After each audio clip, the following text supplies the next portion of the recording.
Ladies and gentlemen, my name is Saeed Bagil. I'm a global brand consultant, author, and speaker. In this video, I'm going to discuss about few brands. But let me start with something to bring clarity to the table. Um, I understand that I come out controversial in most of my analysis on brand, and it's because that I'm very passionate about brands and I've been doing it for a number of years. And I'm a graduate in marketing and not engineering.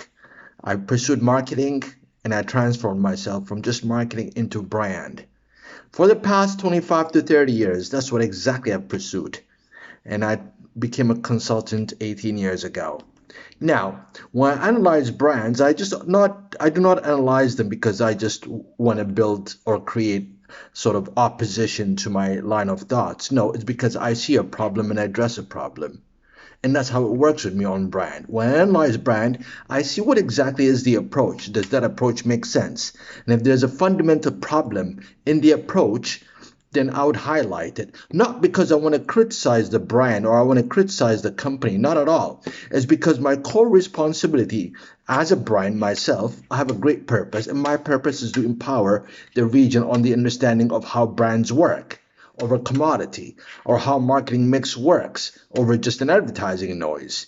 So I'm bringing that light to my audience and also to those that are passionate about brand and marketing and those startups where I want to make a difference and those who are passionate about bringing brands from the Middle East itself, Saudi Arabia, Egypt, and the great markets and to the world. But we're not able to do that if we only address what pleases us. If we take sides and say, for example, I have to be politically correct in my analysis just because CEOs and CMOs are upset from my point of view. No, but if that would be the reason and that's the what I'm going to pursue, then I'm in the wrong business because I'm not in the business of pleasing the right side or the left side of the aisle. I'm here for a purpose, and my purpose is very clear: is to shed light on how brands work because I'm a brand expert. I'm a global brand expert. I'm author of a number of books on brand that's published in America. My books are listed in the Congress of Library. So I've been endorsed by experts from across the globe. So I need to what people see in myself and what I see in myself is what I want to bring to our audience in the Middle East. Now, the point is that pleasing Isles is not the business that I'm in. And if you're a brand, you have a purpose, and I have a purpose. And my purpose is to empower my region. Apart from my consultancy job, apart from being out of the box, apart from being innovative, apart from being very creative, no, I have a purpose. There's a lot of startups that are absolutely confused about how brands work. And in order for them to relate, they need to relate not just to the theory itself, but they need a clear example of brands that are a reality to them. Whether if it's Goody, whether if it's Nadi, whether if it's Kofik, whether if it's Panda, or all that. Or even the one in Egypt, the dairy brand, Juhaina. I've covered Juhaina also.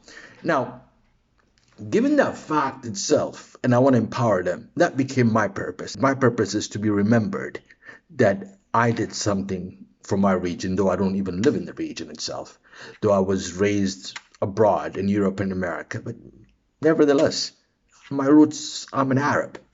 I'm not Arab by citizenship, by roots. I mean, you trace me back, I'm an Arab. So there's a sentiment to the land itself and to the people. So since I cleared that part, let me clear one more single thing. There's somebody that raised some of these brands raised and said, "Oh, because he's criticizing us because we don't work with him." Seriously, seriously. I mean, how small-minded can you be? I never approach anyone to work with. My customers are not the ones I approach. My customers are the ones that approach me. Okay, so I never approached any of these brands. I never worked for Goody. I've never worked for Rabia. I've never worked for Panda.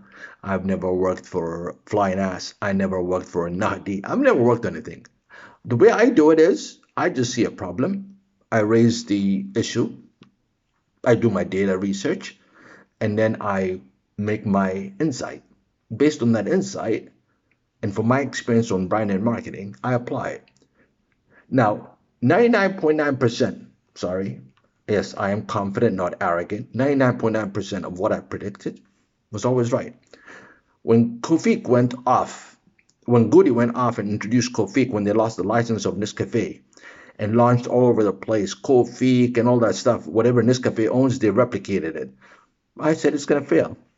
And I was right on the money. All that stuff is gone.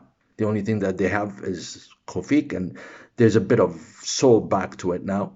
You know, it remained at 5% market share for a very long time. Not sustainable. Then I predicted the Goody spread, the date spread. I said this is a flop, and it was a flop.